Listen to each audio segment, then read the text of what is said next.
अस्सलामुअलैकुम dear viewers, welcome to my YouTube channel training in engineering. उम्मीद है आप सब खैरियत से होंगे। आज की इस वीडियो में मैं हाइड्रोलिक्स का चैप्टर नंबर 2 डिस्कस करना चाहूँगा, जिसका नाम है मायात का दबाव और पैमाइश, जिसे हम इंग्लिश में कहते हैं फ्लूइड प्रेशर एंड मेजरमेंट। तो आज की इस वीडियो में चलते हैं, डेफिनेशंस हैं कुछ हमारी, तो आगे न्यूमेरिकल भी आएंगे। ये चीज़ें गौर से समझनी है, ठीक है students. Focus on this lecture please. सबसे पहले है दबाव की शिद्दत, इंटेंसिटी ऑफ प्रेशर। ठीक है, दबाव हम प्रेशर को कहते हैं।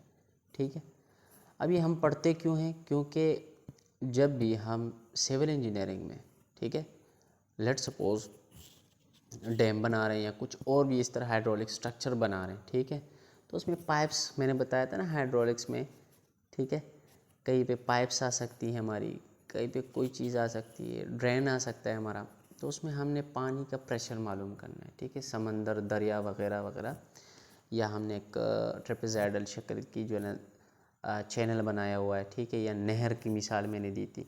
तो उस पानी का प्रेशर कैसे फाइंड आउट करते हैं? उसके कुछ रूल्स रेगुलेशंस होते हैं।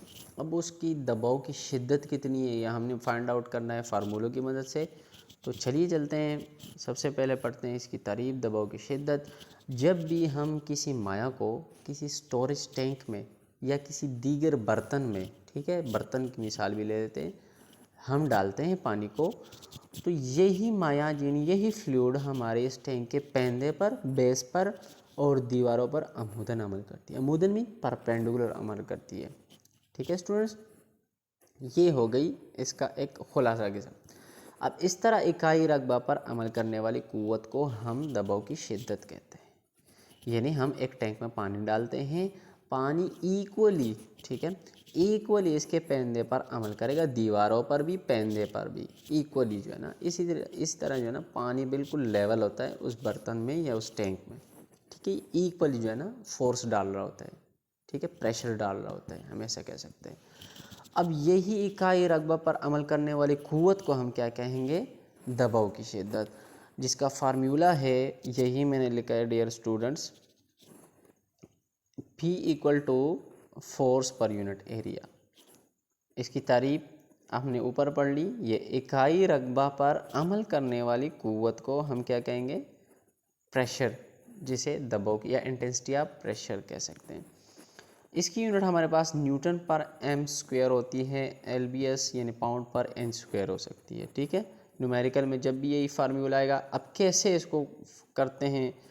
फोर्स चूँकि हमारे पास न्यूटन किलो न्यूटन में हो सकती है, ठीक है, इसलिए न्यूटन में आ गया, और एरिया हमारे पास या तो मीटर स्क्वायर में होगा, ठीक है स्टूडेंट्स, और LBS पर एन स्क्वायर होगा। ये हमारे FES सिस्टम है, दूसरा MKS सिस्टम है, जो आप लोगों ने फिज़िक्स में भी पढ़ा है, केमिस्ट्री में भी कई बार पढ़ा है। तो आगे चलते हैं, दबाव का हेड। ठीक है, अब प्रेशर हेड जिसे हम कहते हैं, क्या स्टूडेंट आपकी बुक पे भी ये लिखा है प्रेशर हेड।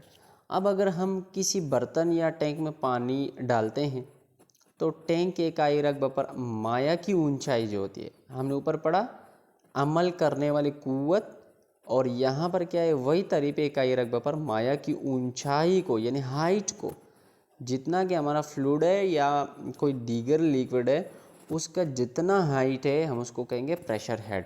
ठीक है, अब प्रेशर हेड का फार्मूला आपकी बुक के अकॉर्डिंग ये है, मैंने लिखा है W सा बना हुआ है। अब W इसको नहीं कह सकते क्योंकि इस कॉल्ड ओमेगा, ठीक है, इसको हम डेंसिटी भी कह सकते हैं, डेंसिटी ऑफ वाटर, या स्पेसिफिक वेट हमने पढ़ा था, बिल्कुल इसका यही जो है ना यहाँ पर पढ़ेंगे, डेंसिटी ऑफ वाटर।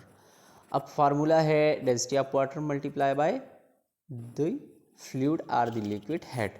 ठीक है, अब हमें तो पता चल गया कि डेंसिटी आ गई, ज़ाहिर है वही यूनिट हमारी बननी है। ठीक है, तो यूनिट हमारे पास ये मैंने नीचे बनाई हुई है कि न्यूटन पर एम स्क्वायर, ठीक है, और न्यूटन पर क्यूबिक मीटर, ये आपस में कट जाती हैं तो हमारे पास मीटर रह जाता है, क्योंकि प्रेशर हेड की बात कर रहे हैं, हेड, ठीक है, यानी किसी चीज़ की हाइट की बात करेंगे तो फिर वो 1 डायमेंशन होगा हमारे पास। तो ये तो मैंने वैसे ही यूनिट लिख दिया आप लोगों की आसानी के लिए, ताकि आप लोगों को समझ आ सके। अब यहाँ पे एक बात समझने की है कि जितना हम डेप्थ में जाएंगे, यानी डेप्थ ग्रेटर होगा तो प्रेशर भी ज़्यादा होगा। यानी हम पानी में नीचे छलांग लगाते हैं, हम जितना डेप्थ में जाएंगे पानी का प्रेशर इतना ही बढ़ेगा, जितना ऊपर आएंगे प्रेशर कम होता जाएगा। ये आप ज़रा ज़हन नशीन कर लीजिएगा, ठीक है। जैसे कि हम ऊपर जाते हैं, जहाज़ ऊपर जाता है, प्रेशर कम हो जाता है, दबाव कम होता है, ठीक है।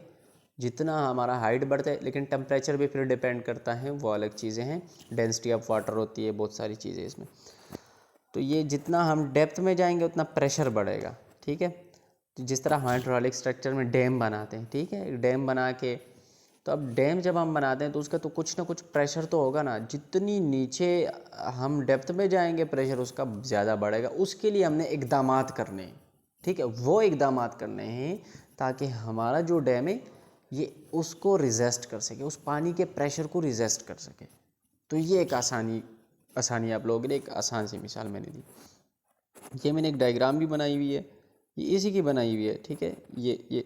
ये जो नीचे बनाई हुई है, इसलिए जितना हम डेप्थ में जा रहे हैं इतना प्रेशर, राइजिंग प्रेशर मैंने लिखा है, ये इतना ज़्यादा होगा।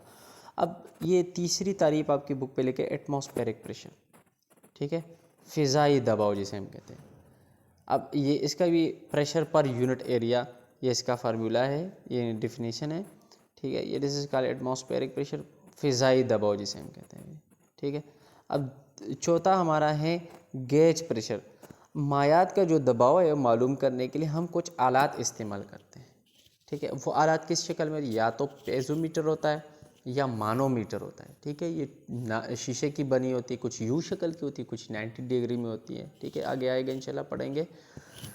तो इससे हम क्या करते हैं डियर स्टूडेंट्स, प्रेशर मालूम करते हैं। गेजेस होते हैं ना, अक्सर आप लोगों ने सुना है टैंकी में गेज लगा हुआ है, ठीक है। फ्लोट वाल कुछ लगे होते हैं, वो तो खैर लेवल को अप एंड डाउन, ठीक है, उसको मालूम करने के लिए वाल कह सकते हैं उसको। गेज से हमें पता चलता है, हम कहते हैं ना सीएनजी डालते हैं, ठीक है, गाड़ी में, तो कहते हैं गेज कितने, गेज प्रेशर कितना है, ठीक है, उससे पूछते हैं। तो गेज ऊपर वो घड़ी की शक्ल में जो है ना दिखा रहा होता है, ठीक है स्टूडेंट्स। इसी तरह गेज प्रेशर हमें जब, या टायर में हम हवा भरते हैं, उस पर एक घड़ी नुमा जो है ना लगी होती है, उसमें हमें पता चलता है इतनी बार हमारा प्रेशर है, इतना बार जो है ना हमारी इसमें हवा है, ठीक है। तो ये चीज़ है। अब गेज प्रेशर यहाँ पे मैंने लिखा है गेज प्रेशर, ठीक है। दूसरा है एब्सोल्यूट प्रेशर या एटमॉस्फेरिक प्रेशर। अब जब ये सब इकट्ठी होंगी तो हम इसको कहेंगे एब्सोल्यूट प्रेशर, ठीक है स्टूडेंट्स। और प्रेशर प्लस, ये एब्सोल्यूट प्रेशर ज़्यादा होगी तो प्रेशर प्लस होगा, यानी पॉजिटिव होगा, माइनस होगा तो एब्सोल्यूट प्रेशर लेस देन होगा। एब्सोल्यूट प्रेशर कम होगा, ये तीनों को मिला के, तो हमारा प्रेशर माइनस में होगा। एब्सोल्यूट प्रेशर ज़्यादा होगा, ग्रेटर होगा, तो प्रेशर क्या होगा, प्लस में होगा, ठीक है। ये फार्मूला में अभी आएगा इंशाल्लाह, आप ज़रूर इसको ज़हन नशीन कर लीजिएगा। पीज़ोमीटर ये 90 में होती है इसकी डिग्री, और परपेंडिकुलर होती है स्मॉल माइन्यूट प्रेशर के लिए, यानी थोड़े से दबाव के लिए को मालूम करना हो ना हमने, ठीक है, इसको एक एंड पर लगा देते हैं, जिसकी वजह से हमें पता चल जाता है कि इसका प्रेशर कितना है। और आखिरी जो हमारा टर्म है वो है सिंपल मानोमीटर। मैंने बताया यू शक्ल की होती है, ग्लास की बनी होती है। हेवी लिक्विड का जैसे कि मरकरी है, उसका मालूम करने के लिए, दबाव मालूम करने के लिए हम इसको यूज़ करते हैं। जैसे हम पता है मरकरी की स्पेसिफिक ग्रेविटी 13.6 होती है, और इसको भी हम यानी माइनस यानी प्रेशर के लिए यूज़ कर सकते हैं। जैसे हमने ऊपर पढ़ा, अगर एब्सोल्यूट प्रेशर हमारा ग्रेटर होगा तो पॉजिटिव होगा, लेस देन होगा तो नेगेटिव होगा। तो ये कुछ टर्म्स थी इस चैप्टर की। आगे इंशाल्लाह न्यूमेरिकल भी सॉल्व करेंगे, लेकिन उससे पहले दो मैंने छोटी छोटी टैंकियाँ बनाई हुई है जिसमें पॉजिटिव और नेगेटिव प्रेशर को दिखाया हुआ है। तो इंशाल्लाह अगले लेक्चर में वो मैं बड़ी डिटेल से डिस्कस करूँगा। उम्मीद है आप लोगों को इस लेक्चर की समझ आ गई होगी। तो थैंक यू फॉर वॉचिंग, मिलते हैं अगली वीडियो में, शुक्रिया।